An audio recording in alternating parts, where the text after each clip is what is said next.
Ce soir, on va vous parler d'une légende, Teddy Riner.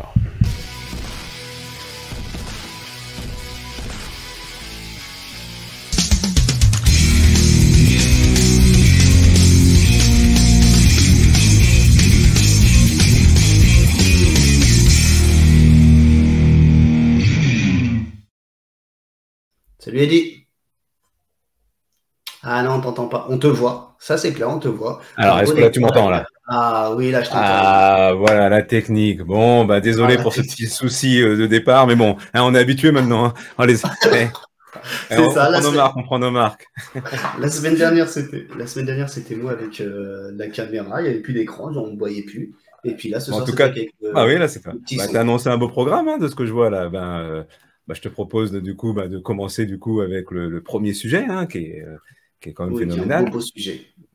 Bon, Vas-y. bah, je te propose d'écouter, de se mettre dans l'ambiance. C'est parti. Let's go, mon pote.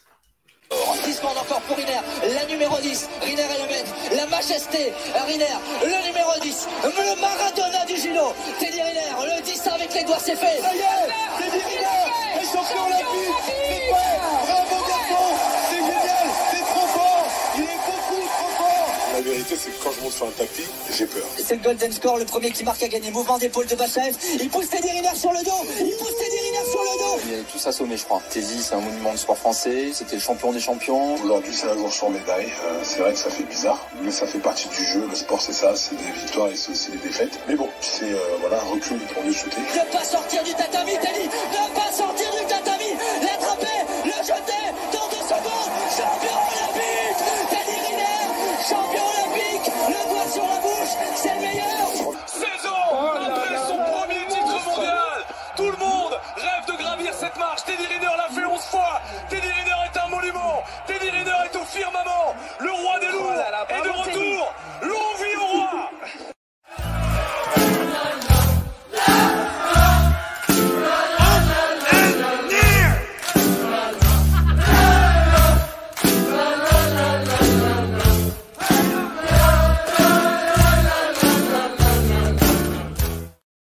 Hey! Hey! Hey. Oh! Allez, on est dans l'ambiance là. Et avec un monument quand même. Hein. Ah, Et c'est ça te ça. met pas dans l'ambiance tout ça là? Moi, Vraiment. C'est j'en ai des beau. frissons. Ça donne des frissons. Et quand t'entends que le mec qui te dit j'ai peur quand je monte sur un tatami, Ouais, alors t'entends déjà? j'imagine ses adversaires. Quand on voit le mec arriver 2,04 m, 140 kilos, Ouais, en ça, poids de forme. Ah, ça doit impressionner. Hein.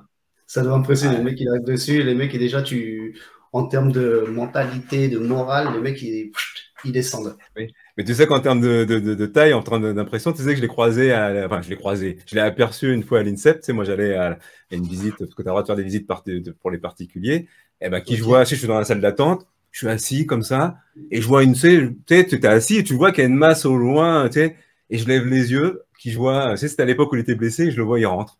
Et je peux te dire que, alors je l'ai pas vu longtemps, mais je peux te dire que les 2,03 m ou 0,4 tu t'en souviens, hein, Tu t'en souviens, tu t'en t'imagines souviens. s'il te serre la main? Ah ouais, alors j'ai pas eu la chance, hein. J'ai pas eu la chance de m'approcher parce que bon, en plus je suis pas du genre à embêter parce que tu vois, bon, mais c'est vrai que mais il était quand même impressionnant. Hein. Ouais. J'aurais pu me dire j'ai eu la chance de le voir, on va dire en live quoi. Alors, Mais c'est une vrai. parenthèse, Ouais. moi j'ai vu David Douillet une fois, et c'est vrai que Oui, David Douillet qui est un des plus grands judokas de la même catégorie que Teddy Riner, je l'ai ouais, vu, exact. hein, c'était une porte. Hein. Alors Ah ouais, t'imagines, je crois qu'il est un peu plus petit que Teddy Riner, alors j'imagine pas Teddy Riner. ouais, je crois, ouais, je crois qu'il doit être un chouïa plus petit, ouais. Mais tu sais que Teddy Riner, apparemment, c'est de famille, hein, parce que son père, apparemment, il est, bon, je sais plus quelle taille il fait exactement, mais il est pas si petit que ça, et son frère aussi était très grand, quoi. Donc c'est vraiment dans la famille, quoi, qu'ils sont grands, quoi. Ah ouais, Donc bah, quand tu vois c'est, ses enfants et tout, et j'ai entendu ce qu'elle disait, c'est que quand il est par rapport à un gamin du même âge, pendant qu'un gamin prenait 3 centimètres, lui il en prenait 7. Alors t'imagines, d'accord. alors t'imagines à 5 ans, et puis à 5 ans, bah, par rapport à sa taille et son gabarit, elle a voulu elle l'a inscrit à l'athlétisme. Il a fait une année, et elle Ouais. avait demandé qu'est-ce que tu veux faire l'année prochaine. Il fait non, mais j'arrête l'athlétisme. Je fais ben, pourquoi t'as des facilités et tout ça. Il fait non, parce que c'est à cause des crosses, il faut se lever tôt, c'est en hiver et c'est Ouais. trop. Bon, Eddie, toi, tu Ouais. connais les crosses, hein. On les a fait, Ah, c'est vrai.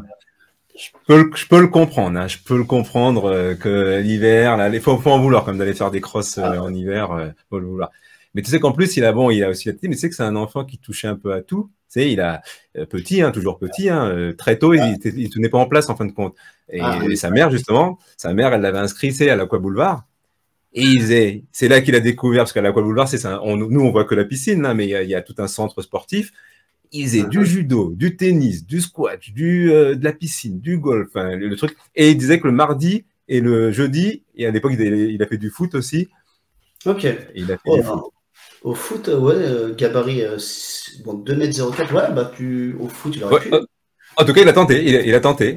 Il aurait pu, oui, j'imagine comment ça s'appelle, des 2 et tout ça, ils sont pas loin des 2 mètres. Ouais. Bon, il faut pas s'en aussi. Ouais, voilà. Mais c'est vrai que lui, et oui, et Jojo nous demande s'il était en région parisienne. Oui, justement, il est à l'Aqua Boulevard, donc il était de la région parisienne. Tu sais, il y a Jojo là qui nous pose une question dans le chat. Et oui, Teddy Riner est un banlieusard, on va dire, qui a parcouru pas mal de sports, de clubs, avant de se décider finalement à se mettre au judo, quoi. Ok. Si on fait encore un petit tour de sa famille, tout à l'heure tu as parlé des cousins physiques et tout ça, si je te dis viens voir le docteur, passement de jambes, ah bah là c'est Doc Gynéco, non? Exactement, c'est Doc Gynéco. Et Doc Gynéco, il est cousin, et c'est un cousin à Teddy Riner, c'est de la même famille. Ah d'accord, ah ouais, je savais pas. Alors tu vois, je découvre, alors là tu m'apprends un truc là. Ouais. Bah ouais, d'accord, bah, ouais. Voilà. Et voilà, ils sont de la même famille. Voilà. Bon, ils n'ont pas le même gabarit. Oui, ça c'est sûr. Oui. Doc Gynéco, c'est pas la même. Hein. Mais c'est vrai que sa famille était. Tu sais, on parle souvent de sa mère, de son père, mais c'est vrai qu'ils ont été vraiment importants. C'est-à-dire que dès le départ, ils l'ont laissé vraiment faire ce qu'ils voulaient. Tu vois, ils lui ont pas mis la pression, quoi. Ils l'ont vraiment laissé toujours choisir. En fin de compte, quand il s'est mis au judo, ils lui ont pas dit tu feras du judo, tu feras du foot. Ils l'ont inscrit à différents sports, à différents clubs, mais c'est toujours lui qui a pu vraiment choisir. Et au judo. Bon, il a été dégoûté des crosses, mais il y a un peu de basket avec sa taille, bien sûr, tu te doutes bien que les clubs sont intéressés. Et ben apparemment, il est inscrit en même temps au judo et au basket. Et au basket, je crois que c'est le club de Levallois, donc peut-être que là je dis une bêtise, mais je crois que c'est le club de Levallois, lui a fait une proposition pour s'inscrire. Et l'entraîneur, c'est Alain Perriot, hein, qui l'entraînait à cette époque, hein, son premier entraîneur, qui a entendu, quoi, qui voulait éventuellement qu'il choisissait. Et alors, sans le forcer, il lui a juste parlé pour lui dire bon, réfléchis bien, moi je pense que le judo c'est pour toi, c'est pour toi. Et en fin de compte, c'est là, et il a choisi finalement, il lui a répondu qu'il choisissait le judo, quoi. Donc voilà, donc toi comme quoi le destin, ça se joue à des rencontres, hein, souvent. Hein. Ah oui, c'est ça, hein, comme dans le monde du travail, le destin, la rencontre et tout ça. Et oui, là, il y a Jojo qui nous dit les champions font souvent plusieurs sports. Oui, c'est vrai qu'il y en a plusieurs qui se tâtent et tout ça.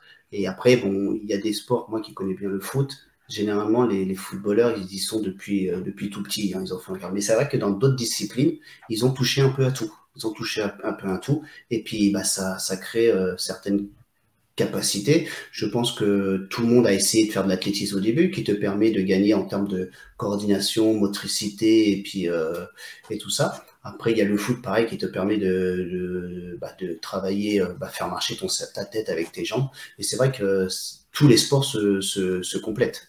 Ouais, c'est vrai, ouais. Et surtout Teddy Riner qui était un touche-à-tout, c'est vrai que lui en plus c'est un touche-à-tout. Donc lui, il a vraiment dû choisir, quoi. Et puis oui, avant qu'on parte un peu plus dans son palmarès et tout ça, j'ai 2-3 petits trucs. Comme tu dis qu'il touche à tout, Teddy Riner a fait du doublage de film. Il a fait du doublage pour le film Zootopie. Ah oui, ça me revient. Ouais. Il a fait ça. Et je crois que c'est... alors, je ne l'ai pas vu, je l'ai vu qu'un peu d'extrait. Et il faisait le nom de Finnick. Je ne saurais pas te dire qui est Finnick dans le dessin animé. J'ai vu le film, mais je l'ai vu, mais je ne pourrais pas te dire. Je pense que c'est un personnage qui doit avoir du gabarit. C'est pas le peut-être pas. Non, c'est pas le paresseux. Je pense pas. Non, je pense qu'ils ont dû prendre un personnage qui colle à son physique, hein, je pense. Et ça, en 2015, il a fait aussi la doublure du film Lego Ninjago. Je sais pas si tu connais. D'accord. Je connais pas. Je connais pas du tout. C'est un petit. Voilà, il a fait le doublage du personnage Cole. Voilà. D'accord, ok. Voilà. Ouais, Ok. comme on dit, on touche à tout. Et puis voilà, il aime bien tout. Après, il a touché, il a d'autres trucs. Je crois qu'il a fait une émission où il commentait avec Laurie Tillman, une ancienne Miss France.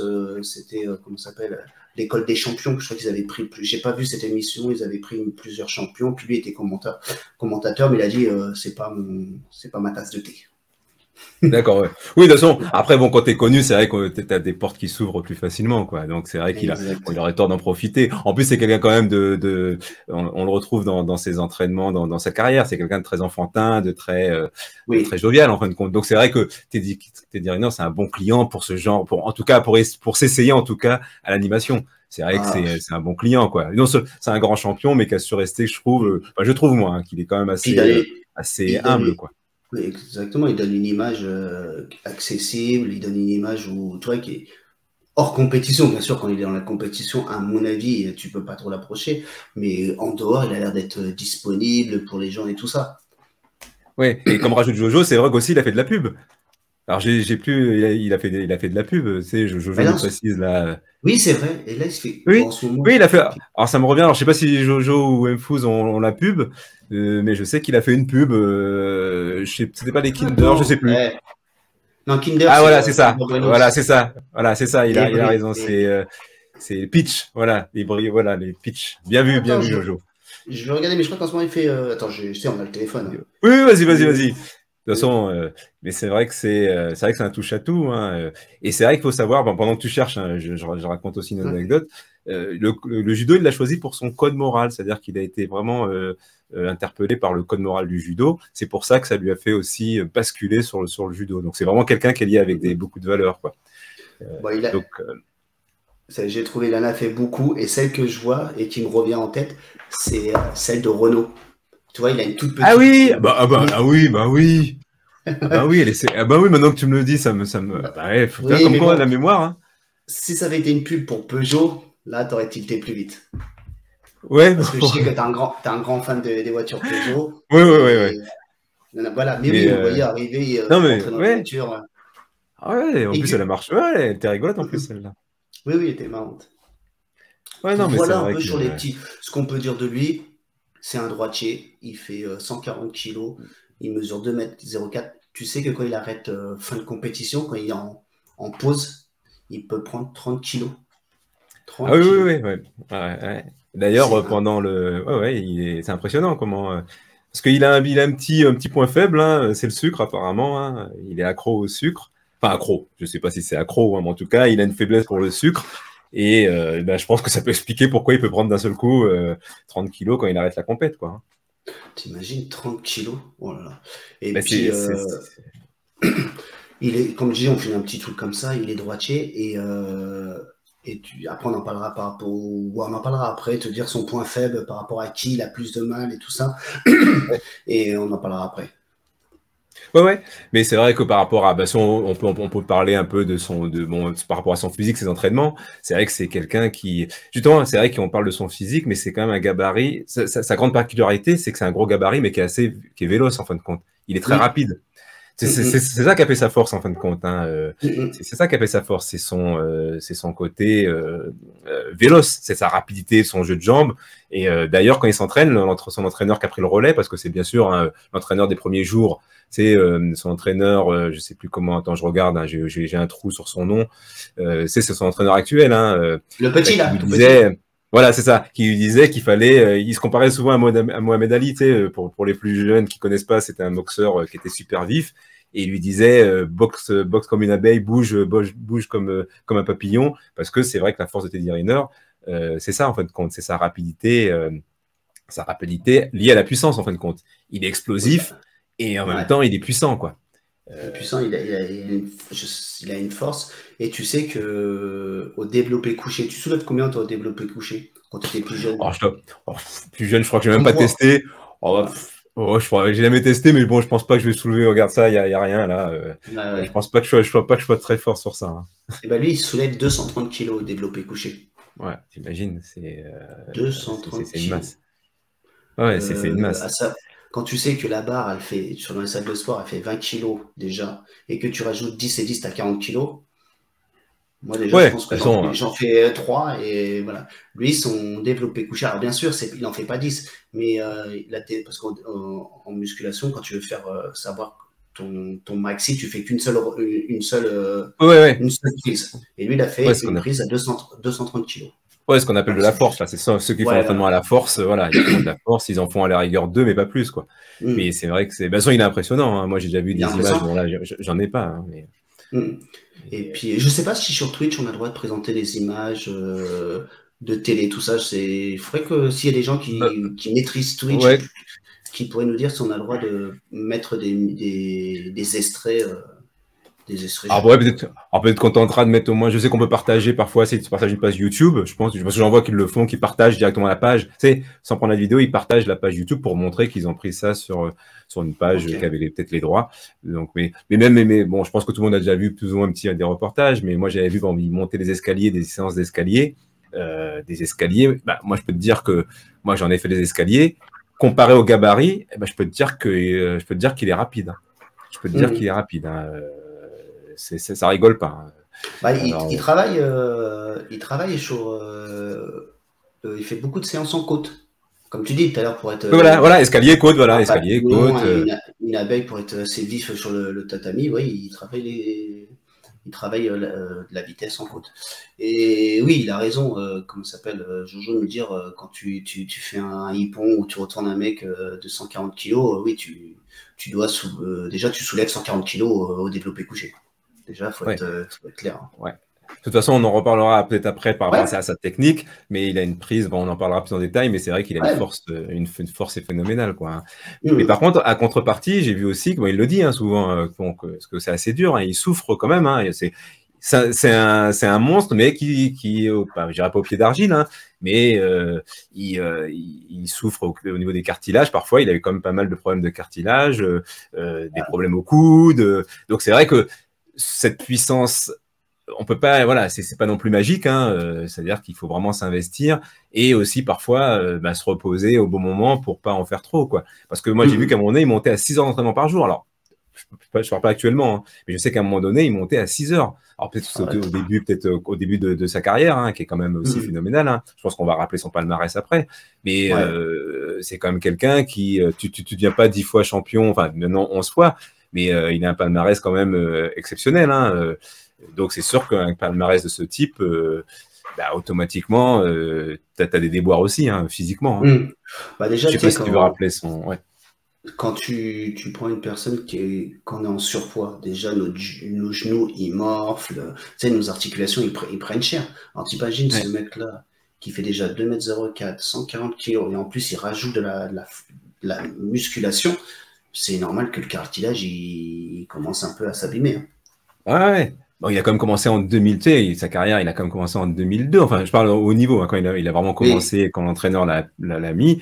Mais c'est vrai que bon, il a gagné la première fois en 2007. Donc tu dis, tu as une nombre d'années que ça fait jusqu'à ce jour. C'est sûr que tu peux pas rester à ce niveau-là sans malheureusement passer par des écueils, par des blessures. C'est ça. Déjà, tu te rends compte que là, récemment, il a gagné son 11e titre de champion du monde. T'imagines? 11. Alors, à 18 ans, à 2007, c'était 18 ans, hein, il a connu le premier, hein, t'imagines, hein, en 2007. Ouais. Il en a 11, t'imagines. Il en a 11, c'est vrai qu'il a connu, je crois, une période de 6 ans sans quelque chose comme ça, ouais. 6 ans. Mais t'imagines si dans les 6 ans, il a gagné. Alors, je sais pas si c'est tous les ans ou tous les 2 ans. Si c'est comme au foot, tous les 4 ans, la Coupe du Monde de judo.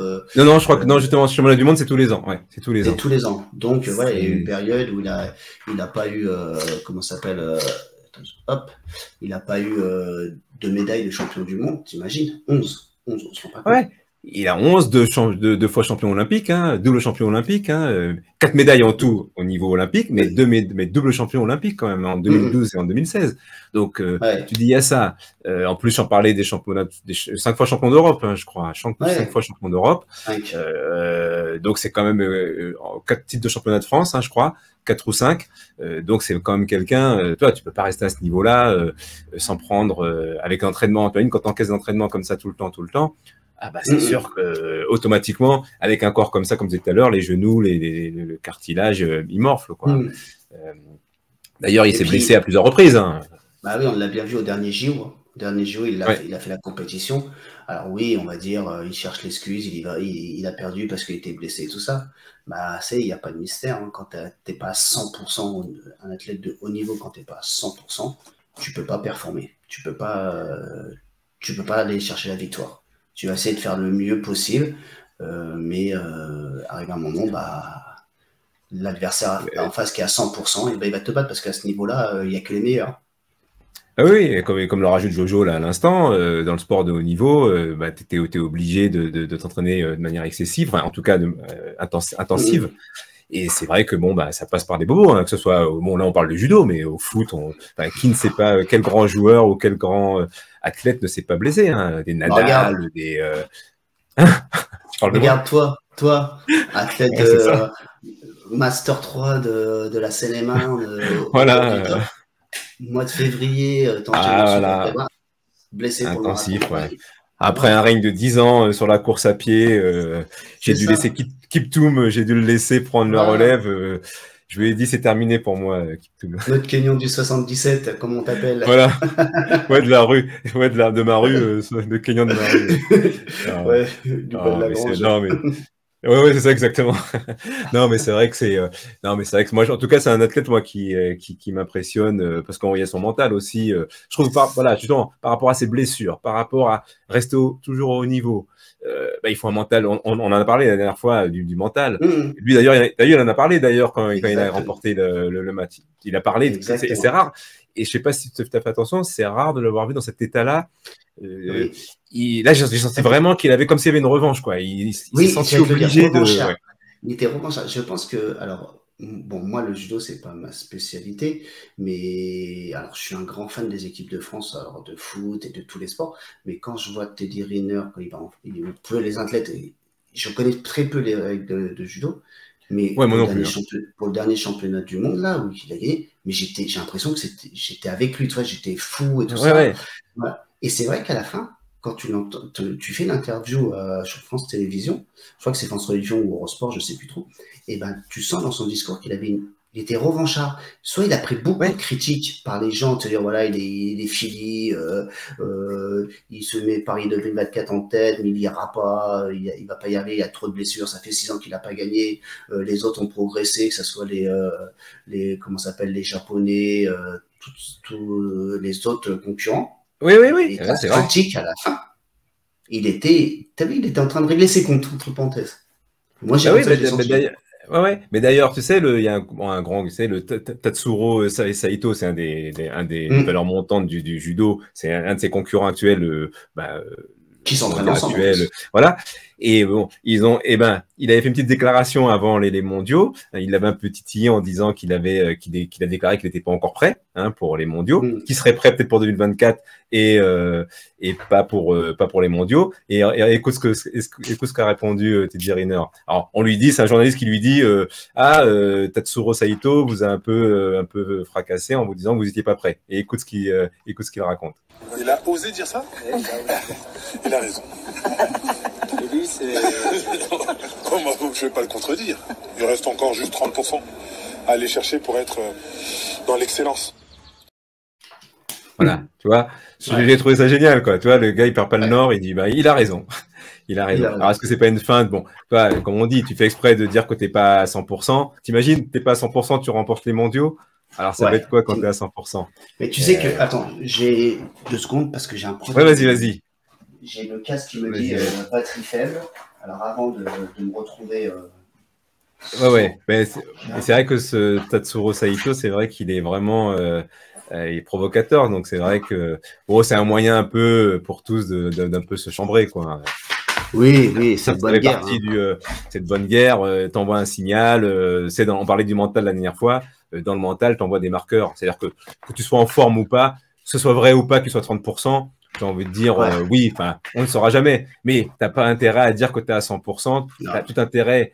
Imagine, tu dis que tu as 70%, tu remportes les mondiaux, t'envoies un message fort. Donc, c'est sûr que s'il était blessé, on t'a pas annoncé à l'antenne que oui, j'y vais, je suis blessé. Donc, c'est vrai que voilà, où est la part de vrai, la part de faux. En tout cas, c'est toujours intéressant de voir ce genre d'échange. Et c'est partie de l'intimidation. Et t'attends, tu sais que Teddy Riner, il s'entraîne, il va souvent au Japon parce que c'est une légende au Japon. Teddy Riner au Japon, Ouais. quand il fait un entraînement, tu as des centaines, des milliers de gens qui viennent, qui l'accueillent, et quand ils font des séances, c'est-à-dire un peu de partenariat, il va au Japon, il fait avec ses concurrents directs. Les mecs, ils ont des caméras, ils analysent tout. Alors, après, Ouais. c'est le jeu de l'intox. Il y en a qui disent, oui, les Japonais, ils sont très malins, ils font exprès de perdre, tout ça, pour pas montrer leur technique. Mais d'un côté, je pense que Teddy Riner fait la même chose. La preuve, Il l'a dit, hein. il a Il battu le l'a dit, hein. Japonais la dernière fois. C'est-à-dire que comme lui, c'est un droitier, tu disais tout à l'heure, parfois il se mettait exprès en gaucher, parce qu'il sait qu'il est regardé, il sait qu'il est épié, donc il se dit, il va pas montrer aux Japonais, donc il fait exprès de combattre un peu différemment, hein.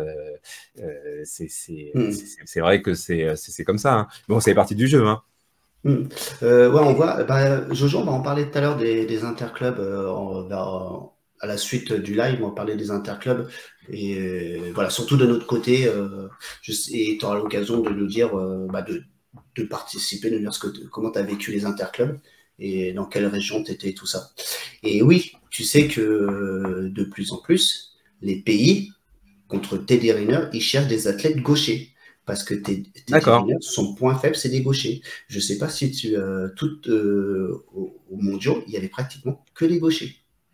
Ouais, apparemment, dans son tableau, Voilà. il y avait pratiquement que des gauchers, ouais. Et tu te rends Et tu compte vois, qu'il comme n'était quoi. était pas tête de série, hein, aux mondiaux, hein. Il a dû Parce faire je crois qu'il était 17e, hein, je crois, au moment quand il a repris. Je crois qu'il était 17e, t'imagines? Après 6 ans d'absence, 17e. Donc tu te dis, donc comme tu dis, il a dû passer par les phases un peu plus classiques, quoi. Plus classique. Et alors moi, à mon niveau, j'ai l'impression que quand on parle de judo, c'est Teddy Riner qui domine dans cette catégorie-là. Parce que ça fait tellement des années que En tout cas, dans les poids lourds, ouais. Dans les poids lourds, il a réussi à faire oublier comment ça s'appelle, David Douillet. David Douillet, qui était le plus grand. Alors, c'est pour une autre génération. Et je pense que, tu vois, j'ai lu un article, David Douillet, il est un peu pas amer, mais là, j'ai entendu les dernières critiques par rapport au nouveau règlement et tout ça, parce qu'il y a une polémique, on en parlera tout à l'heure, que lui, le judo commence à perdre sa valeur d'origine, un peu comme le foot avec la VAR et tout ça, parce qu'il dit qu'il change des règles et c'est plus du judo. C'est plus du judo, voilà, on cherche plus à faire du show qu'autre chose. Et il a dit, après, il a reconnu que si lui devait faire du judo, et ben là, il serait éliminé dès le début, il saurait pas faire, il saurait pas comment attaquer, comment défendre, parce que c'est une nouvelle règle. Oui, de toute façon, c'est dans tous les sports, on a ce truc-là, hein, que ce soit au foot, au tennis, c'est des gens, souvent c'est plus puissant, donc c'est sûr que le judo change, hein, mais oui, mais c'est comme dans le foot. Nous au foot, on parle de Zidane, la légende et tout ça. C'est lui qui a marqué le foot. Bon, Zidane, c'est différent. Là, on a Mbappé qui arrive. On peut pas, c'est un monde différent, c'est des générations, et puis tout ça, on verra. Tu t'entraînes différemment, etc., etc. Hein. Il y a Jojo qui nous demande c'est qui l'entraîneur. Ouais. Je suis en train de chercher. C'est Franck Chambilly. Franck Chambilly. En fin de compte, c'est son premier entraîneur à l'Imperio, hein, son premier entraîneur de judo, qui est en 2002. Là, c'est lui qui l'a introduit à Franck Chambilly. C'est lui qui l'a présenté à Franck Chambilly en 2002. Donc Teddy Riner lui a fait confiance, la famille lui a fait confiance. Ils lui ont dit si vous avez cet entraîneur-là, vous inquiétez pas, il va amener votre en tout cas, on ne pouvait pas savoir qu'il serait champion du monde, etc., etc. Mais en tout cas, cet entraîneur-là, et la preuve, en tout cas, ça a fonctionné. Hein. Oui, c'est à l'INSEP, hein, c'est ça. Il est rentré en l'INSEP. Et d'ailleurs, en parlant de l'INSEP, ses parents ont eu très peur parce que quand on est jeune, c'est comme dans le foot, hein, Ludo, hein, c'est quand tu commences l'INSEP jeune, ses parents étaient un peu inquiets parce que là, d'un seul coup, tu vois plus ta famille et tu vas à l'INSEP et là, il faut que ça marche. Donc, le père avait apparemment hésité, mais ils ont fait confiance justement à Franck, à l'Imperio et Franck Chambilly. Et ils ont eu raison de lui faire confiance. Oui, la preuve. Hein. Parce que l'INSEP, c'est vrai que. Non, mais c'est comme partout. Hein. Quand tu vois que moi, les gamins partaient à 13, 14 ans, ça soit à Clairefontaine, parce que tu sais qu'au foot, tu as des présélections à 12 ans et tu intègres, c'est 11, 12 ans, alors ça a peut-être changé depuis, tu intègres Clairefontaine, pendant 3 ans, tu es à Clairefontaine, c'est le centre de formation où il y a tous les grands. Hein, c'est le centre de formation, on va dire, de l'équipe de France. Ils prennent des sélections, les meilleurs joueurs de toute la France. Et tu as ton gamin de 12 ans qui part en internat toute la semaine à Clairefontaine. Il rentre le week-end pour jouer en plus avec son club, parce que par exemple, c'est un gamin de Torcy qui part qui est sélectionné pour être à Clairefontaine, au sport-études à Clairefontaine. Le week-end, il joue pas avec Clairefontaine, il joue avec avec son club Torcy. Alors le gamin, déjà toute la semaine, il passe au foot. Il vient le week-end, il fait son match avec le dimanche avec son club de ville, et il repart le soir ou le lundi matin à Clairefontaine. Tu vois, c'est dur quand même pour les parents. C'est dur. Et à 12 ans, je suis désolé, 12, 13, 14 ans, tu sais pas si tu vas en faire ton métier. Après, ça sera un autre débat un jour sur le football et tout ça, mais on pourra en parler des enfants qui partent dans les centres de formation très tôt. Voilà. Oui, après... Et c'est vrai que moi j'ai connu un ami qui, c'est pour ça que tu as des joueurs talentueux, que ce soit au foot ou n'importe où, qui parfois ne tiennent pas. En plus, par exemple, Jojo qui dit que éventuellement, quand ils partent en vacances scolaires, si en plus, pendant les vacances scolaires, tu retournes pas chez toi, tu fais des stages éventuellement. Donc, le mental, et t'as des gamins qui reviennent, ils disent, moi, je peux pas, je reviens à la maison. Le mental. Le mental, parce que le haut niveau, c'est pas facile. Hein. J'ai un jeune, Lionel Barreto, qui joue Michael Barreto, qui joue à Ajaccio en Ligue 1. Il a été sélectionné pour être au centre de formation de Clairefontaine. À l'époque, il avait 12 ans. Il a fait 5 mois. Il a dit, moi, je peux pas être loin de mes parents et tout ça. Et il a quitté Clairefontaine. Il est venu. Pas facile, hein. Il a réussi derrière pour en faire son métier. Il est footballeur professionnel à Ajaccio, Michael Barreto. Et voilà, tu vois, c'est pas facile de partir très tôt. Et après, c'est vrai qu'il avait le mental. Et c'est pour ça que tous les joueurs de haut niveau, comme Teddy Riner, comme on en parlait, son mental, moi, il m'a toujours impressionné, quoi. En plus, ce qui me plaît chez lui, c'est qu'en plus, il est toujours il est toujours dans l'amusement. D'ailleurs, c'est ce qu'on lui reproche. Enfin, c'est ce que lui reproche ses entraîneurs, parce que, alors j'ai plus son nom, mais il a aussi un sparring partner. Alors je crois qu'il s'appelle Bruno, je sais plus. Tu sais, c'est un gars qui travaille avec lui depuis des années. Il prend tous les coups, quoi. Il prend tous les coups. Lui, voilà. Et donc c'est assez marrant parce qu'ils ont toujours ce côté un peu, plaisantin. Donc c'est vrai qu'à l'entraînement, pour le tenir, c'est assez compliqué. Et tu vois bien qu'il est très joueur. On le voit bien. Même pendant la compétition, il est très pote avec Tony Parker. Il joue au basket, ils font des trucs. Toi, il pourrait se blesser. Non, lui, il veut jouer. Lui, il s'amuse. Oui, c'est ça. Bon. Et par contre, il est toujours en apprentissage. Enfin, c'est quelqu'un qui va s'amuser, mais toujours dans la recherche. Par exemple, tu sais qu'il a fait là, sachant qu'il avait moins de matchs. Tu sais, il a fait quand même l'apprentissage. Il est toujours en apprentissage permanent quand même. Tu sais, il est allé au Brésil, en Hongrie, au Kazakhstan, au Japon. Au Japon, on en a parlé tout à l'heure. Et au Brésil, par exemple, c'était pour améliorer sa technique au sol, par exemple. Tu vois, alors on pourrait se dire, le mec, il est 10 fois champion du monde. Eh ben non, le gars, il se dit, attendez, c'est pas parce que je suis 10 fois champion, etc., etc. Eh ben, son stage au Brésil, c'était apparemment pour améliorer ses techniques au sol. Et voilà, donc c'est vrai que c'est quelqu'un qui se remet toujours en cause. Et surtout en plus quand il prend du poids, le mental qu'il faut après pour reperdre tout ça. Oh laisse tomber, regarde, je te prends mon exemple, en course à pied tu veux perdre 2 kilos, mais tu te dis putain mais comment je vais perdre les 2 kilos? Ok, t'arrêtes le chocolat. Je suis un fan, je suis pas au même niveau que tes erreurs. Ouais. Tu le sais très bien, Eddie. Hein, la période de Pâques, elle est compliquée pour toi. Hein. La période de Pâques. Oui, laisse tomber. Et puis la période de Pâques, elle arrive quelques temps avant le marathon de Paris. Ouais, exactement. Voilà. Donc toi, tu te bats sur 2-3 kilos et lui se bat avec 30, quoi. Puis après, tu sais, juste avant, tu commences ta prépa de marathon de Paris, elle commence quand? En janvier. Et t'as quoi, juste avant? Les chocolats de Noël. Laisse tomber. Non, mais c'est vrai que c'est... Il faut avoir du mental. Et une petite question. Pour toi, David Douillet, est-ce que si on doit comparer en termes de le plus grand judoka entre David Douillet et Teddy Riner?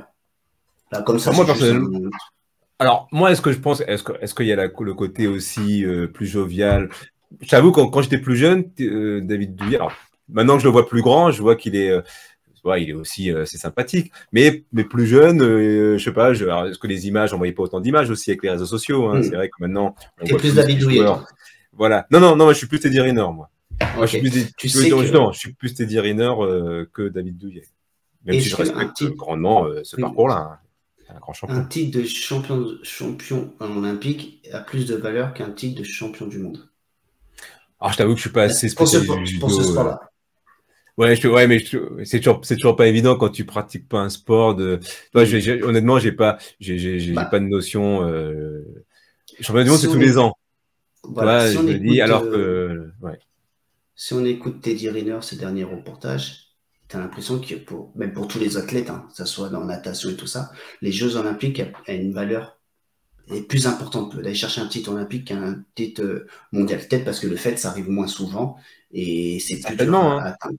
Donc, selon les spécialistes, les vrais journalistes de sport et tout ça, David Douillet a un meilleur palmarès que Teddy Riner parce qu'il a déjà, comment ça s'appelle, 3 médailles olympiques. Ouais. Et puis et Teddy Riner, bah, on sait bien, il n'en a que 2. Mais à côté de ça, Teddy Riner, il a 11 titres de championnat du monde et David Douillet, il n'en a que 4. Tu vois? D'accord. Donc, Mais quand tu dis qu'il a 3 titres olympiques, c'est médaille d'or, quoi, tu veux dire, hein, pour David Douillet. oui, bien sûr. D'accord, Bien sûr. d'accord. Ouais, ok. Mm. Après, alors certainement, alors c'est vrai que championnat du monde, c'est vrai que c'est un peu biaisé parce que ça vient tous les ans, c'est même pas tous les 2 ans. Mm. Donc, est-ce que tu peux être prêt à chaque championnat du monde, une préparation vraiment efficace à chaque, je sais pas. Je sais pas. Donc, c'est comme, tu sais, si on doit comparer au foot, hein, est-ce que tu as plus de valeur de gagner la Coupe du Monde ou la Ligue des Champions? C'est pareil, la Coupe du Monde, c'est tous les 4 ans. Les footballeurs te diront que c'est plutôt la Coupe du Monde parce que c'est une fois tous les 4 ans que la Ligue des Champions, c'est tous les ans. Oui, tout le monde s'y prépare. Ça se tient. Ça se tient. Ouais, c'est vrai. Honnêtement, ça se tient. Ouais, après, voilà, je connais Mais pas assez le judo, d'ailleurs pas du tout. Après, c'est 2 grands champions. Après, moi, voilà. Après, est-ce que le fait que de le voir régulièrement, Teddy Riner, hein, Oui, je parle, il y a ça aussi. l'a dit 10 fois. Après, c'est plus frais dans les esprits. On oublie vite hein, aussi le temps. Tu vois, quelquefois on oublie vite. Hein. David Douillet, c'était en 2000, hein, je crois, 2002, 2000, je sais pas, ça vient. Ouais. Donc peut-être, c'est vrai que c'est un peu compliqué, quoi. Et puis moi, je mets Teddy Riner en avant parce que je viens d'apprendre qu'il est cousin avec Doc Gynéco et Doc Gynéco. Bah voilà. Hein. Voilà, alors tu sais. Voilà. Bah voilà. Donc bon, peut-être on attaque peut-être le tournoi précisément, peut-être le tournoi. Ouais, vas-y. Bon, on va se mettre un peu dans l'ambiance et on va mettre la bande son du tournoi. Ouais. Là, c'est une finale incroyable. Allez, main sur les genoux là, il est oxy, le souffle est court, les muscles sont lourds pour il a le Tassoef. Après presque 8 minutes de combat. Wazari. Oh là là, il l'a mis. Et à chaque fois, il part sur son pourri-waza. C'est un truc de fou quand il en peut plus. Teddy Riner est champion du monde pour la 11e fois. 16 ans après son premier titre mondial. Tout le monde rêve de gravir cette marche. Teddy Riner l'a fait 11 fois. Teddy Riner est un monument. Teddy Riner est au firmament. Le roi des lourds est de retour. Longue vie au roi. Longue vie au roi. Le roi. En tout cas, il est toujours là, le roi. Alors, je l'ai vu, je l'ai regardé, hein, je pense que tout le monde l'a regardé et tout ça, c'était à 18h un dimanche. Magique. Ah oui, franchement. Pourtant, moi, je l'ai pas vu en direct, je l'ai vu après. Bah, j'étais quand même dans l'ambiance, quoi. Alors que même moi qui m'y connais pas au judo, tu vois que le combat était. Il était costaud. Tu sais que je devais aller chercher mon fils. Il était en train de faire du skate, de la trottinette, du skate et tout ça dans un parc. Je fais des pêcheurs. Ouais. Hein. Ça doit commencer à 18h. À 18h, j'avais mis la télé sur le téléphone et tout. J'ai speedé pour essayer de voir le combat. Bon, j'ai vu le combat en direct. Ouais. C'est comme la demi. Hein. Si on revient à la demi-finale, je crois le quart, ça a été plus long. Il a duré plus longtemps. La demi, il a fini en 4-4-2, bing par terre. Là, en 28 secondes, je sais plus combien, il l'a retourné. Et la finale, c'était un peu plus compliqué. Tu te rappelles, je sais pas, comme tu l'as vu, on pensait qu'il l'avait perdu. Avec l'histoire, avec la règle, la nouvelle règle, pas de nouvelle règle, ça pue rien y comprendre. Juste avant, je crois qu'ils ont changé la règle. T'as pas le droit de défendre et d'attaquer ou je sais pas quoi. Tu dois avoir les pieds sur. Je connais pas très bien, mais une loi bizarre. Ouais. C'est vraiment bizarre. Bon, on s'en fout. Il a gagné. Ce que je vais faire, même si je sais pas si on a trop le droit, je vais essayer. Attends, je cherche un peu. Attends, est-ce que j'ai préparé ça Ah oui, c'est là, ici. Oh, je vais mettre des petits extraits. Je pense qu'on a le droit de mettre des petits extraits. Bon, on va voir ce qu'on peut faire. Mais c'est vrai que, en tout cas, à la rigueur, pendant que je cherche, c'est vrai que c'est vrai qu'avant le combat, je sais pas ce que tu penses, parce que ces points faibles, s'il en a, hein, je pense qu'il en a toujours. C'est vrai qu'on avait un doute, hein, parce qu'on peut se dire que le combat de trop, est-ce que c'est tous les grands tombent à un moment donné, donc c'est vrai qu'on peut se dire, est-ce que là, il allait le revenir comme ça après une aussi longue absence? C'est quand t'as pas beaucoup de combats, c'est vrai que ça aurait pu. Est-ce que tu penses que c'était un peu risqué? Ou voilà. Non, je pense pas, parce qu'il a pris ce tournoi-là, et je pense, hein, il a pris ce tournoi à 1 an des JO pour se préparer pour les JO, parce que ça fait des années qu'il dit que les JO Paris 2024, il veut gagner. Donc il se prépare. C'était pour lui un entraînement. Il a gagné, tant mieux. C'est comme nous, tu sais, quand tu veux faire une course de préparation d'un marathon, généralement, 1 an avant, tu t'entraînes. Quand c'est ton premier marathon, tu essaies de t'entraîner sur un deuxième pour voir ce qu'est la distance et tout ça. Et lui, comme il revenait de blessure, comme ça faisait 6 ans qu'il n'avait pas gagné ce championnat et qu'il revenait pour se préparer, je pense que ça servait d'entraînement. Après, il était un peu... il savait plus ou moins jusqu'où il peut aller, parce qu'il connaissait ses concurrents, il savait à tête contre lui, ça allait être dur, contre lui, ça peut passer, toi, il savait plus ou moins. Il savait à quel niveau il pouvait aller. Je pense qu'il s'était fixé les demi-finales. Finale, peut-être pas, parce que après une finale, ça se joue se joue, et après tu gagnes ou tu perds, tant pis. Mais je pense qu'il avait dans sa tête, il savait qu'il voulait aller chercher une médaille. Laquelle, la 1, la 2, la 3, il sait pas. De toute façon, de toute façon, lui en préambule, lui, il avait déclaré, moi de toute façon, tout ce que je fais, c'est pour les Jeux. Il avait dit que lui, il venait, c'était qu'une sorte d'entraînement. Il venait pour faire un entraînement. Donc c'est vrai que je suis d'accord. Ouais, il venait un peu pour jauger un peu la concurrence. C'est vrai qu'il n'a pas annoncé qu'il venait gagner les championnats du monde. Est-ce que c'est pareil, hein, est-ce que c'est une feinte avant de dire que tu viens pas pour gagner et tu viens tu te prépares pour les JO, mais c'est vrai que certains ont pensé que ça aurait pu être un point faible de ne pas avoir combattu. En plus, tu revenais d'une défaite, il est perdu à Tokyo. Au slam, c'est le tournoi, le quart de finale à Paris, il avait perdu également. Donc c'est vrai qu'il n'était pas sur une dynamique positive en fin de compte. Par contre, bon, après, comme tu dis, je pense qu'après il connaît ses points forts. Hein, comme on dit, hein, après on va parler du combat, je vais te montrer quelques petites images. Et c'est vrai que son point fort, lui, c'est la prise, c'est ce qu'on appelle le kumikata. On parlait de sa puissance, lui c'est ça sa force. Alors moi je connais pas trop, hein, je vais pas faire genre de spécialiste, mais je sais que c'est la saisie du kimono. Lui, ce petit bout de manche là qu'il faut arriver à gripper là quand t'as un concurrent. Bon ça il le fait. C'est-à-dire que même moi qui connais pas. C'est sa spécialité, et tous ses adversaires redoutent, parce que quand il a chopé cette partie du kimono, on peut pas lui retirer. Il paraît que c'est impossible de le retirer. Alors, si tu as des petites images, vas-y. Hein. Ouais, je balance ces petites images comme ça. Alors, voilà. Alors, je fais des petits extraits assez courts, mais voilà, 15 secondes. Hein. Sa compagne et ses 2 enfants. Le retour du roi absent des championnats du monde depuis 6 ans et son dernier sacre en 2017. Le 10e à Marrakech. Depuis, il y a eu des blessures, des désillusions, des défaites. On s'est souvenu qu'il était... Ah, excuse-moi, attends, j'ai pas mis les extraits, là, je suis en train de diffuser tout le truc.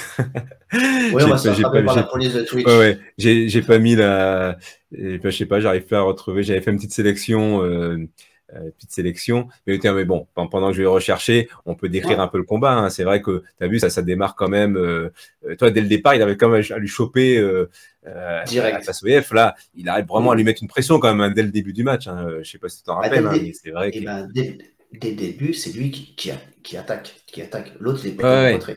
L'autre, je pense qu'il attendait que Teddy Riner fasse une erreur, fasse un geste. L'autre, il est très fort en contre, hein, je crois. Donc, la preuve, hein, un moment qu'on a pensé que Teddy Riner avait perdu, c'est un contre. Teddy Riner qui et t'entendais les commentaires, dit non, mais laisse faire, t'as gagné au point, ou tout ça, un peu comme à la boxe. Non, Riner, parce qu'il est joueur, il aime ça. Et puis derrière, l'autre, il le contre, et puis voilà. Et heureusement, je pense qu'il a perdu. Oui, la nouvelle règle là, qui a fait un peu polémique d'ailleurs, mais qui est polémique, c'est n'importe quoi. C'est la fédération internationale, je crois, qui crée la nouvelle règle, et après il s'excuse, non, on va la retirer. Ça devient du délire. Bah oui, surtout que en plus cette règle-là apparemment elle datait comme de septembre 2022. C'est pas la règle de la veille, quoi. C'est pas un truc de la veille. Est en tribune, c'est Je t'avais coupé de là. Voilà, donc et en plus après explication, bah là je crois que j'ai trouvé le bon extrait. Hein. Normalement je suis sur une décision. Attends, je vérifie bien que ça soit bien. Ouais, c'est bien ça là, je crois. Attends, ouais c'est ça. C'est parti. Panier et ses deux enfants, premières heures de la matinée. Attention à ça. Attention à l'attaque de Tassoyev au corps à corps. Alors j'ai mis cette image-là exprès parce que là, déjà, je sais pas si tu te rappelles de cette attaque. Là, ça a lutté sec, hein. C'est un extrait. Et toi, là, on voit là les deux là, ils sont en train, là, ils ont perdu beaucoup d'énergie hein, sur cette action. Hein. Et tu vois, et là, à la tête, tu vois que là, Teddy Riner, il était un peu en souffrance, en difficulté. C'est très rare. Et je crois que le commentateur, il en parle. Ah ouais. Si on perd ses appuis en contrant sur ce genre de choses et en se... Allez, alors pourquoi j'ai mis ça là? Mais Tassoyev est toujours dangereux. Ouais, vas-y. En fin de compte, là, c'est pour montrer qu'on parlait de sa puissance, sa vélocité. Et tu vas voir, il y a la ralenti derrière. Tu vas voir comment il arrive à se retourner sur un compte. On va le voir. Hein. Regarde. Il y a toujours quelque chose. Donc là, regarde. Le petit crochetage. Là. Ah oui. Là, ça a l'air de rien. Ça a l'air de rien de se retourner comme ça. Mais quand t'es crevé, tu pèses 140, t'es prêt à tomber, t'arrêtes à la lucidité de te pivoter. Parce que là, il tombe sur le dos, ça y est, c'est terminé, quoi. Et donc je me dis, c'est ces petits détails. Enfin moi, pourtant j'y connais rien, mais je me dis quand tu vois la puissance du combat, tu te dis là c'est pas rien. Et Teddy a encore l'énergie de se retourner. Et là la stratégie. Alors encore. Teddy qui va les marquer. Voilà, tu l'as dit juste avant. La fameuse action polémique. Voilà. Polémique. Alors qu'apparemment c'est très clair. Hein, oui, c'est très clair. C'est très clair. Apparemment quand t'as plus tes appuis, si t'as pas des appuis au départ, alors. Voilà, c'est une règle qui a été modifiée 6 mois avant. J'ai envie de dire, pour moi, il n'y a pas de polémique. Hein. Mais par contre, le pauvre, hein, l'ascenseur émotionnel, par contre. Putain. T'imagines à la place du gars, là, tu penses que tu as vaincu Teddy Riner et tu as l'arbitre qui te fait. Il n'y a rien, quoi. Tu vois, et après, derrière. Nouveau règlement, on n'a pas le droit de plonger dans le sens. Il a le Tassoyev. Fais la presque 8 minutes de combat. Wazari. Et voilà. Et tu te rends compte quelques temps après, changement de situation, et puis c'était Teddy Riner qui est champion. Tu imagines? Mais c'est vrai qu'au Golden Score, voilà, tu te dis ça, toi, comme quoi ça peut jouer à très peu de choses. Hein. Une erreur d'inattention, une erreur. Bon, là, c'est pour gagner, quand tu fais n'importe quel championnat, quelle grande épreuve, il te faut un peu de réussite. Bon, moi qui regarde plus le foot, tu gagnes des finales parce que l'autre il va tirer sur la base transversale, un poteau. Et ben là c'est pareil. Le haut niveau, il y a aussi une petite part de réussite. Hein. Ou sinon tu les perds quand t'as Gignac qui tire sur le poteau ou t'as. Voilà, et inversement. Hein. Colomani qui là tu une parade de je sais pas d'où. Donc c'est vrai que. Un autre sujet, passons à autre chose et puis voilà. Moi j'ai un petit dernier truc sur Teddy Riner.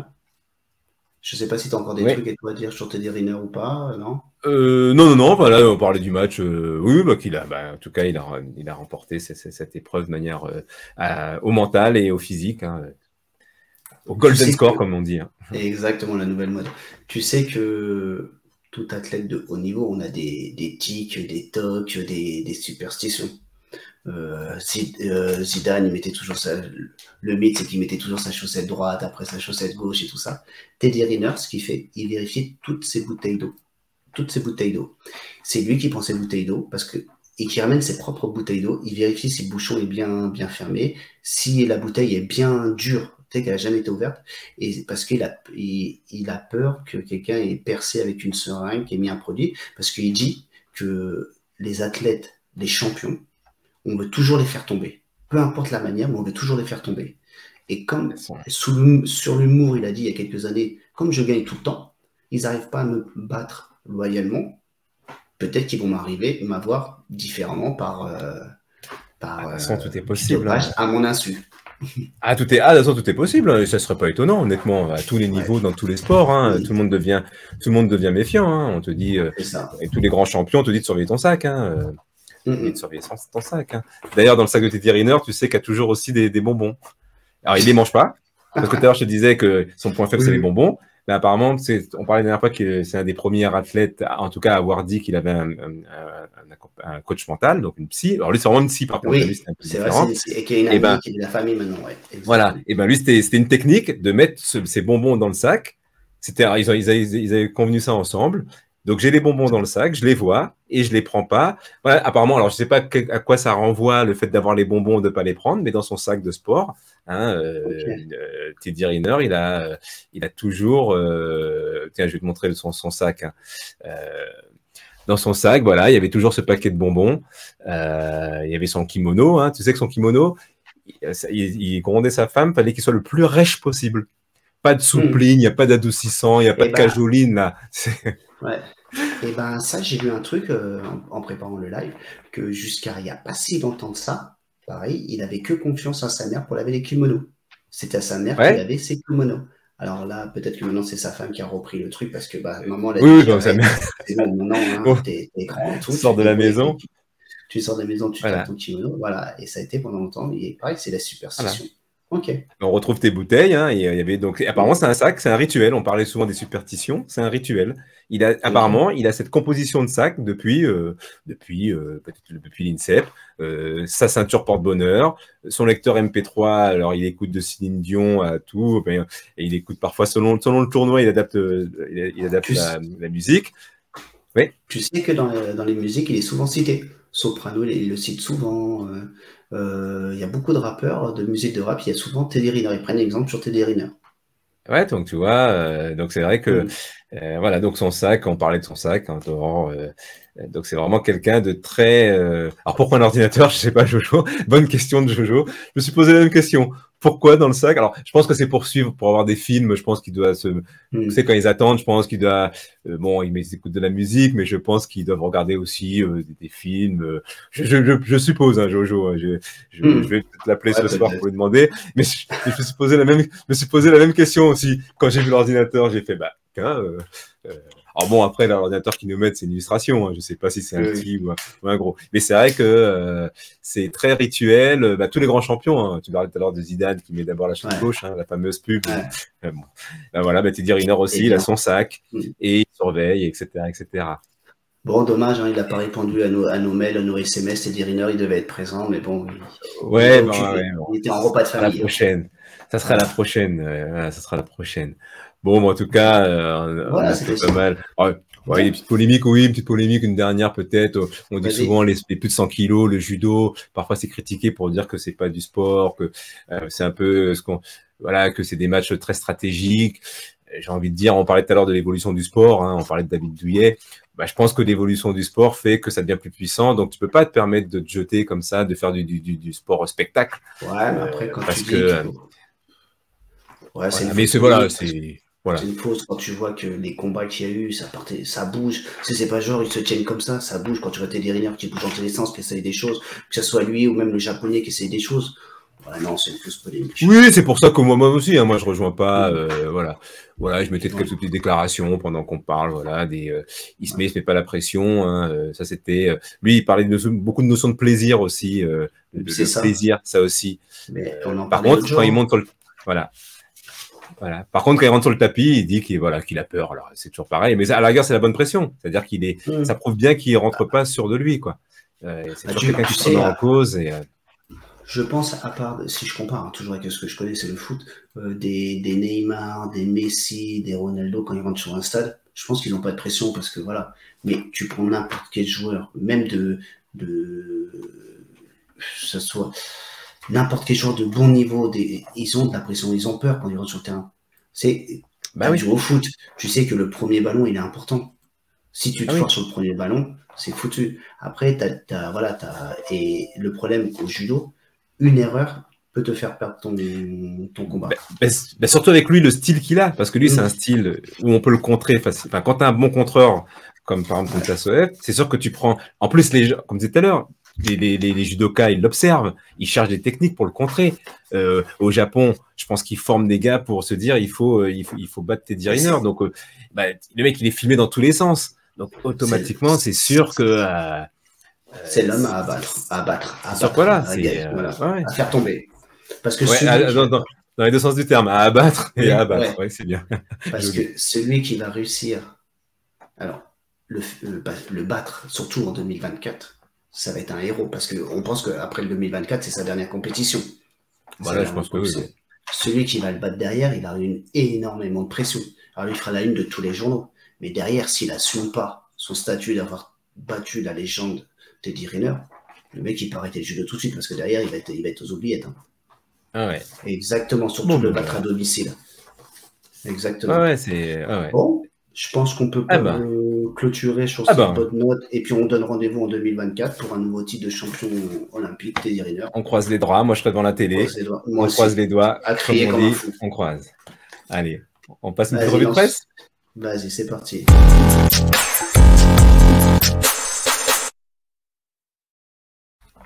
Ouais, ce matin, en lisant l'équipe et puis un peu différents journaux, je suis tombé sur un e-sport. Et je pense que ça va être un sujet de notre prochain live, le e-sport, parce que le e-sport, maintenant, c'est devenu une discipline de sport. Hein. Ouais. Ah ouais. Comme un club de sport, il y a du recrutement et tout ça.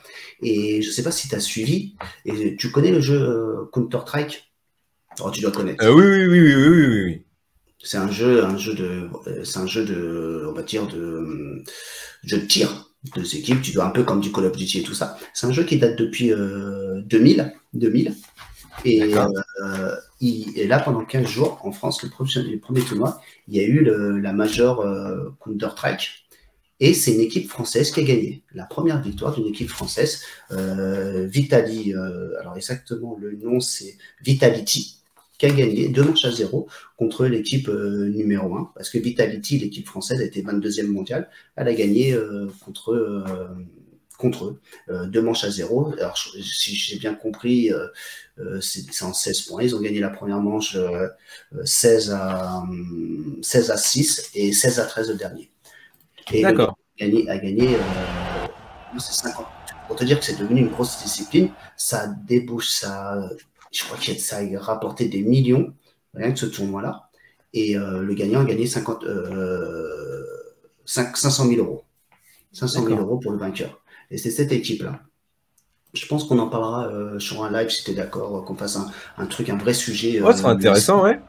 Et, parce que l'e-sport, c'est grand. Hein. Et Counter-Strike, qu'on connaît, hein, le fameux jeu de tir comme ça, là, et il date de 2000. Et il y a eu 5 versions. Et pour te dire que c'est historique, parce que c'est la première fois qu'une équipe gagne, cette équipe-là.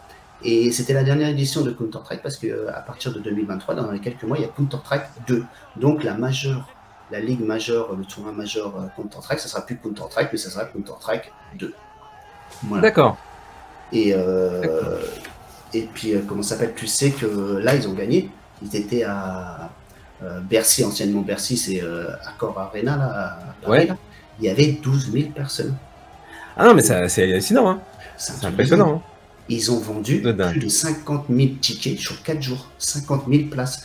12 000 personnes, il y a même des fois des matchs de foot, il n'y a même pas 12 000 personnes. Tu prends Reims contre Amiens, il n'y a même pas 5 000 personnes. Et là, il y a 12 000 personnes. Quand j'ai vu ça ce matin, moi qui je m'intéresse, on a joué aux jeux vidéo et tout ça, mais je me suis pas trop penché dessus. Mais ouais, là je me dis comment ça a attiré. Et ce tournoi-là, c'est tous les 6 mois. Enfin, quand on parlait tout à l'heure de la Coupe du Monde de judo tous les ans, eux c'est tous les 6 mois. Les meilleures équipes du monde se rencontrent. Et là, Vitality, et c'est un club, c'est une équipe qui a été créée il y a 10 ans, et voilà, c'est une grosse structure. Mais tu sais que, une petite parenthèse, il y a le PSG qui a son équipe de e-sport, t'as Marseille, l'OM, t'as tous ces... Ah oui, on retrouve les mêmes composantes que des clubs de foot classiques, en fin de compte. Hein. Coach mental, préparateur physique, ils lancent des séances et tout. Les transferts, le mercato... Si t'es partant, pour lundi prochain, on peut l'annoncer tout de suite. On se fait un petit live sur le e-sport. Ok, sans problème. Sans problème. Vas-y. On passe sur les anecdotes. Ouais, enfin on fait une petite chronique. Vas-y, c'est parti. Ah oui, la petite chronique lactique, c'est parti. Ouais, ok, c'est une petite nouveauté qu'on va tenter. Ben voilà, donc je me lance.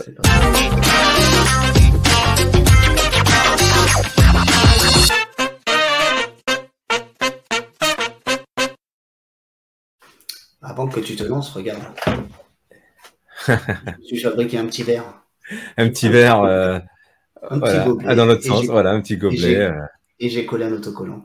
Sympa. Ah bah c'est impeccable ça. Attention, il y a que de l'eau dans ça ou Ouais, oui, c'est bon. Il y a que de l'eau. Ok. du marathon de Rennes, hein, qui m'a inspiré une petite chronique. Donc, alors je mets une petite musique, voilà, on s'installe tranquillou, voilà.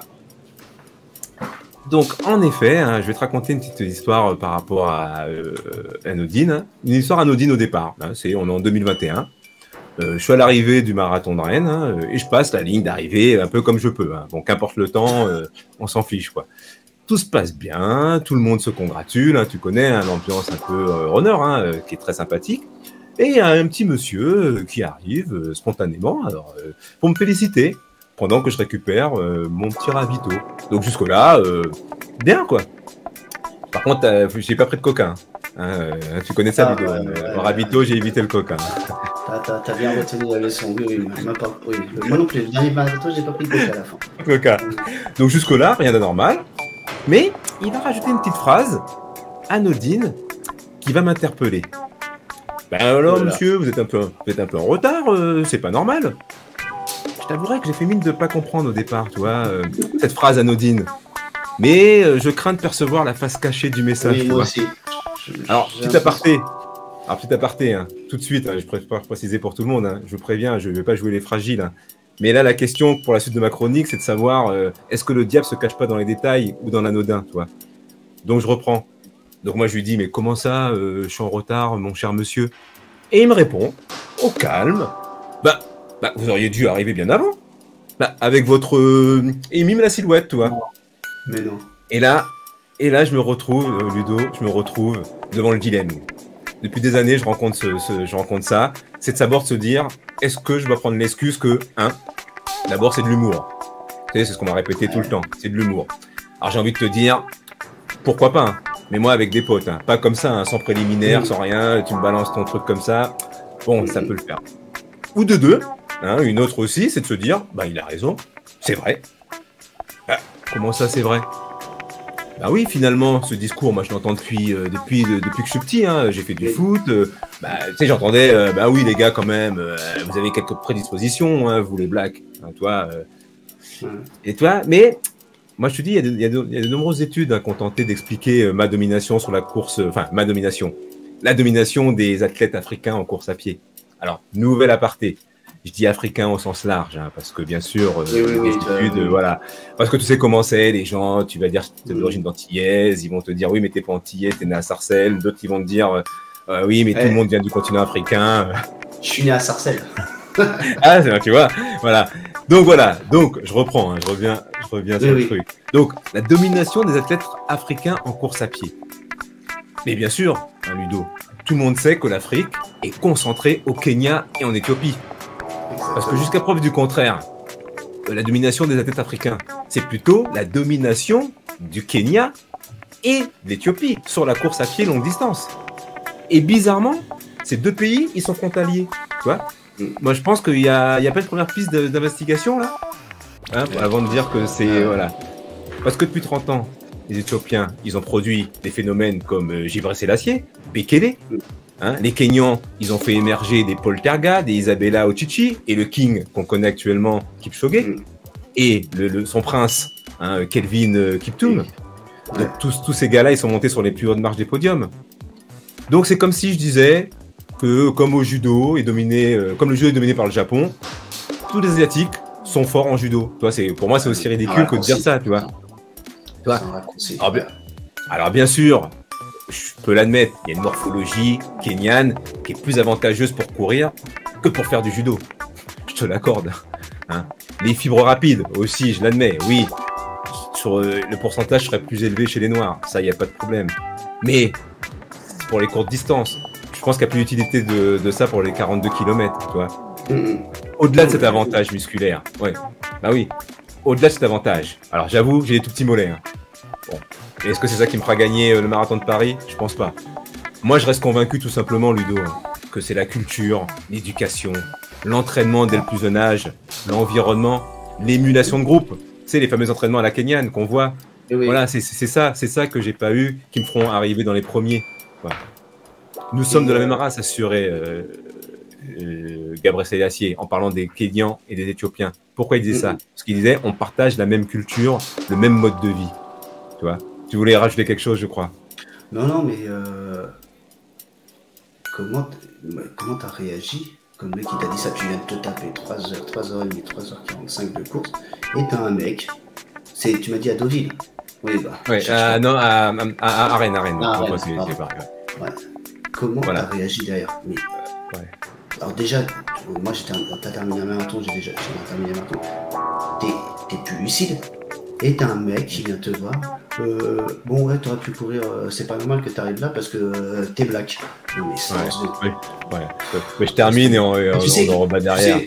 Vas-y, juste une parenthèse. On les aime, les gens, les blacks, comme au foot. On gagne, c'est grâce à eux. On perd, c'est à cause d'eux. Tu vois, c'est. Mais bon, bref, c'est malheureux. Donc, c'est pour ça. Voilà, c'est pour ça que mon cher monsieur, comme je l'ai appelé, il paraissait tellement sincère que j'avoue, j'ai joué le fragile. J'ai tourné encore une fois ma langue dans ma bouche, et je me suis dit, allez, c'est de l'humour, allez, ou bien c'est maladroit. En une seule phrase, il venait de remettre en cause ma préparation avec les 300-400 km mensuels pendant 3 semaines, mes séances dans le froid, sous la pluie, seul, en groupe, les séances après le boulot, qui terminent vers 21h. Donc, mais c'est vrai, comme j'ai envie de dire, mais je suis con, pourquoi faire tout ça? Pourquoi faire tout ça? Alors que mais pourquoi c'est pas la peine, Ludo? Pourquoi? Parce que tout simplement, je suis tout simplement noir. Exactement. Bien la fin. Voilà. Mais aussi le problème, je pense qu'il y a eu écho qu'on te surnomme le Kenyan du 77 aussi, Eddie. Bah oui, c'est vrai que c'est pour ça. Et c'est vrai que l'écho comme ah oui, mais c'était le Kenyan du 77 et qu'est-ce que tu fais en 3h45, en 4h ou en 5h? T'aurais dû être en 2h10. T'as dit merde, t'as pas compris. Mais bon. Voilà. Tu es juste, voilà. C'est suffisant apparemment pour pouvoir s'aligner dans les SAS élites, on va dire. Ouais, laisse tomber. Allez. Voilà. On a fait une petite anecdote que tu. Ouais. Je t'en prie. Non, merci d'avoir partagé ce truc-là parce qu'on se rend pas. C'est une nouvelle chronique qu'on essaiera de faire. Ouais, tout à fait. Un petit billet d'humeur, on va dire. Vas-y. Allez, t'as une anecdote, je crois. Oui, un petit truc qui change un peu. Allez, c'est parti.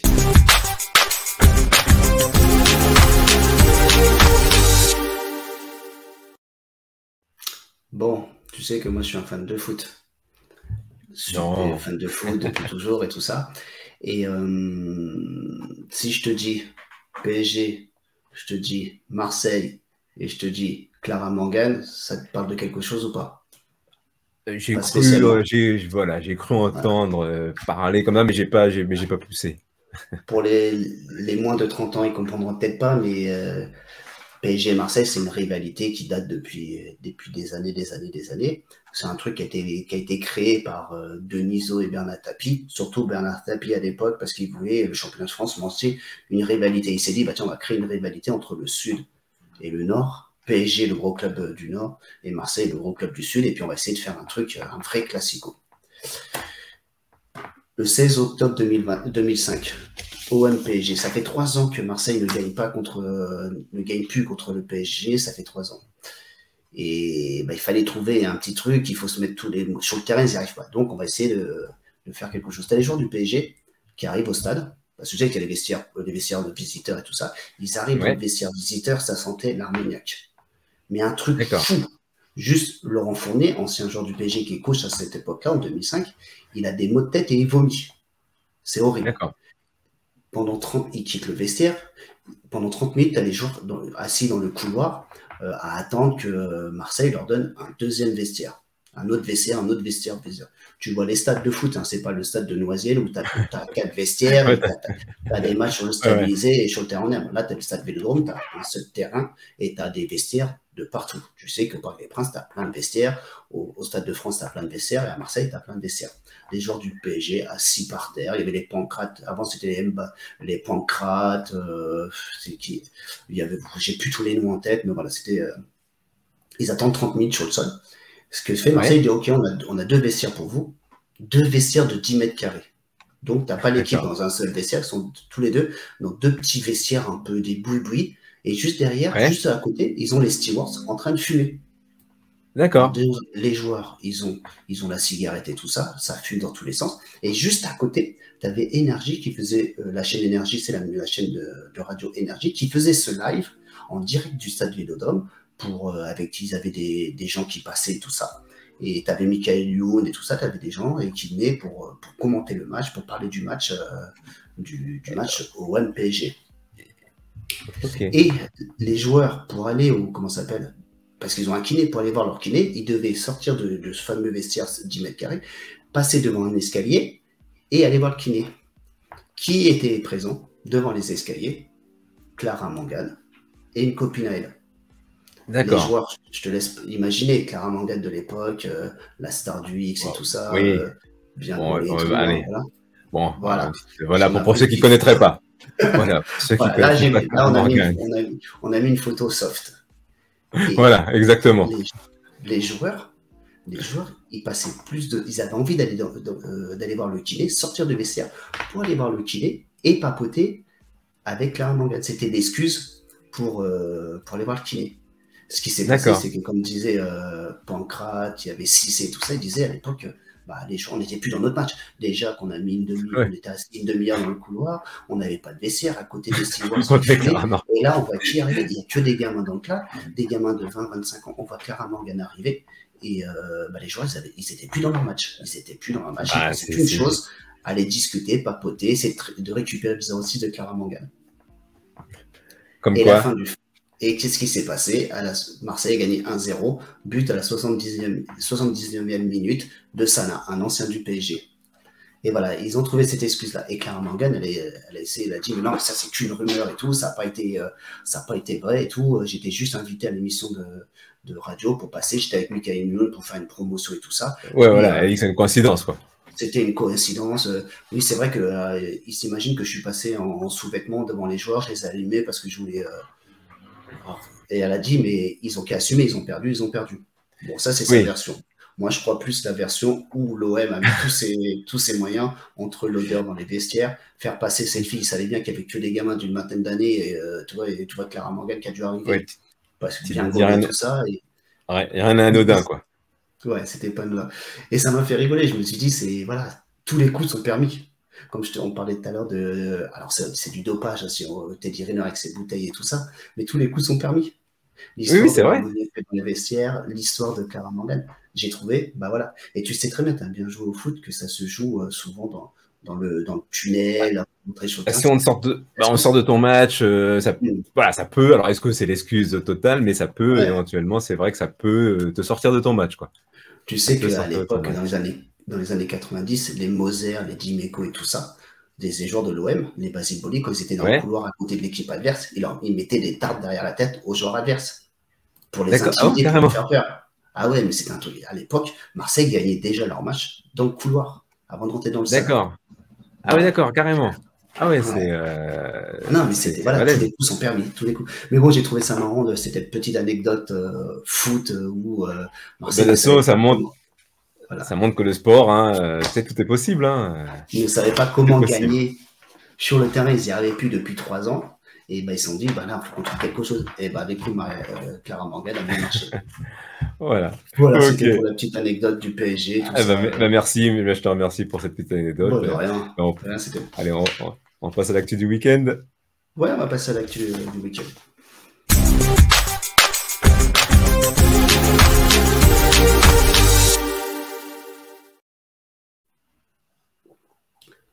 Actu du week-end, il y a eu les interclubs. Et je voulais mettre en avant les clubs de notre coin, du Val d'Europe et tout ça. À savoir, les interclubs, c'était sur 2 tours. Tu avais le premier tour il y a 15 jours et tu avais le deuxième tour. Après, tu as des niveaux. Si tu veux monter, c'est national. Tu as le national. Après, tu as national 2. Après, tu as national 2A, 2B, 2C et 2D. Ouais, ça va jusqu'à D. Et après, tu peux faire du D jusqu'à F, je ne sais plus exactement. Bon, on va prendre jusqu'à D. D, si tu termines dans les 4 premiers, tu as des points. Toi, tu as différents... D'accord. Tu peux mettre. OK. C'est les 3 premiers. Si 2-3 résultats, par exemple, si j'ai pris mes notes, parce que j'ai pas tout. Ouais. On avait 3 clubs. On avait Bussy Saint-Georges, BSGA. Eux sont en promotion nationale 2A. Et puis après, là, tu m'as mis BHCA. Moi, je te mets un peu, voilà. On a le club du diaporama, Val d'Europe Athlétisme, BHCA, et puis on avait Marne-et-Gondoire, Méga. Bussy Saint-Georges, ils sont en National 2A. Ils ont terminé 6e. Et ils ont fait 44 918 points. Ils se maintiennent en 2A. Après, on avait en promotion nationale 2D, on a deux beaux clubs du coin. Hein. On a, comment s'appelle, le Val d'Europe Montévin Athlétisme, qui est réputé, hein, surtout avec son athlète de haut niveau, Morad Abdouni. Et on a, j'ai oublié le nom de l'autre personne, pareil, qui est champion 1500 mètres, là, Azedine, je crois que c'est Azedine. Ouais, c'est ça. Ouais. Exactement. Voilà. Le Val d'Europe a terminé 3e de la National 2D avec 38 463 points. Il monte en National 2C. Et c'est un jeune club. Hein. C'est un jeune club. Et hop, on a un petit mot de top. Il a couru. Non, il n'a pas couru. Morad n'a pas couru. Il était là pour les encourager, tout ça. Et, il n'a pas couru. Et Marne-et-Gondoire, Méga a terminé 6e de National 2D avec 32 932. Alors, j'ai pas tout. Ils sont en attente parce que pour savoir s'ils montent ou s'ils descendent, s'ils se maintiennent ou s'ils montent, il faut attendre le résultat du 8e et du 9e. Alors, ce que j'ai compris, le 8e de la division du dessus, des divisions supérieures, le 8e et 9e de la division supérieure, si tu as plus de points que le 8e et 9e, tu montes. Si tu as un moins, tu te maintiens. Le 8e, Gallic Athlétique à 33 493. Marne-et-Gondoire à 32 000, donc ils sont en dessous. Mais le 9e, qui est AC Paris-Joinville, à 31 380. Ok. Et alors, je sais, comme ils ont terminé 6e, et le 5 et 6, est-ce que c'est le 5 qui monte parce qu'ils ont plus de points que le 8e, ou je ne sais pas comment ça se passe. Et je n'ai pas réussi à trouver, ni Méga, personne n'a donné le premier monte et les deux derniers descendent. Ouais, là, comme il dit Jojo, le truc, c'est que dans le règlement national, là, j'ai vu que ce qu'ils expliquaient dans le règlement, c'est que le 6e, le 5 et 6 montent ou se maintient. Tout dépend du score du 8e et du 9e de la division au-dessus. D'accord. Quand on regarde, le 8e a plus de points que Méga, donc ils peuvent pas monter, mais ils ont plus de points que le 9e. Alors, je pense que le 5e, comme il a plus de points que Méga et a plus de points que le 9e, ça va être le 5e qui va monter. J'ai pas su savoir. Alors, quand j'aurai l'info, je vous la donnerai, tout ça. En tout cas, félicitations au Val d'Europe. Après, le Val d'Europe, c'est une grosse... Chapeau. C'est une grosse usine. Hein. On a notre pote Cédric qui court dedans et tout ça. Tu vois, on connaît des bons athlètes. Ah oui, c'est... Ça travaille dur. Et j'ai vu que dans un com, là, Jojo, il disait qu'il avait fait les interclubs. Et tu es dans quelle région, si tu peux nous dire, Jojo, dans quelle région tu cours? On attend son petit commentaire. Oui, éventuellement. Mais c'est vrai que les interclubs, c'est vraiment en attendant son commentaire, s'il est toujours avec nous. C'est la fête du sport. C'est vrai que c'est bien. C'est vraiment c'est une journée au top. Okay. Il est dans le sud, à Toulouse. Ok, putain, et vous avez eu chaud, j'imagine. C'est dommage pour rien. Je ne sais pas comment on fait, parce que nous, on débute sur Twitch. Il pourrait intervenir, parler, s'il a une caméra ou un micro, nous faire commenter. Je ne sais pas comment ça se passe. Si techniquement. Ouais, sur Discord. Sur Discord. Avec Discord, je pense moyen au moins d'avoir le vocal. Ouais. S'il veut, après, c'est. Ouais, bien sûr. Et vous avez terminé combien? Est-ce que vous montez, vous descendez, vous vous maintenez ou pas avec ton équipe?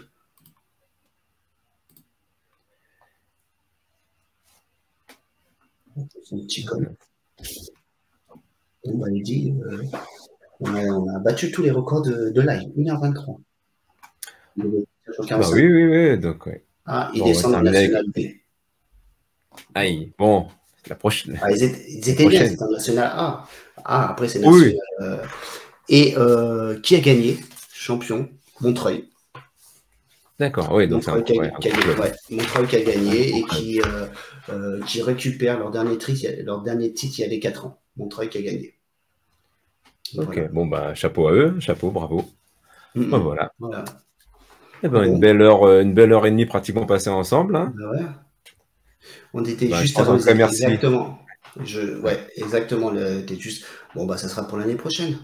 Vous remonterez. Voilà. En tout cas. Et merci à Jojo. Voilà, Jojo. Merci à Jojo d'être allé jusqu'au bout avec nous. Merci beaucoup. Merci Jojo. Et surtout, c'est vrai que on a de plus en plus de gens qui nous suivent. Ça se voit pas parce qu'on a que les gens ne likent pas, ne s'abonnent pas.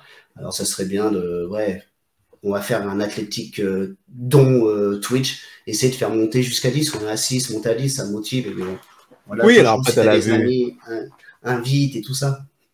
Oui, après, il y a le podcast. On voit qu'il y a beaucoup de vues après l'émission parce que, bon, bien sûr, le créneau n'est peut-être pas facile pour tout le monde. Donc, c'est vrai que, apparemment, bon, j'espère qu'on essaie d'amener quelques petites nouveautés avec la revue de presse, avec les chroniques. Bon, ben, j'espère que ça vous a plu. N'hésitez pas à nous le dire en commentaire. Et puis voilà, quoi. Hein. Ouais, c'est clair. Et voilà. Bon, Eddy, il est temps de se dire au revoir. Exactement. Et puis, bonne soirée. C'était encore super top. À très vite. Jojo, à la semaine prochaine. Et puis, Mpouz à la semaine prochaine aussi. Bonne soirée tout le monde. Bonne soirée à tous. Ciao, ciao. Ciao.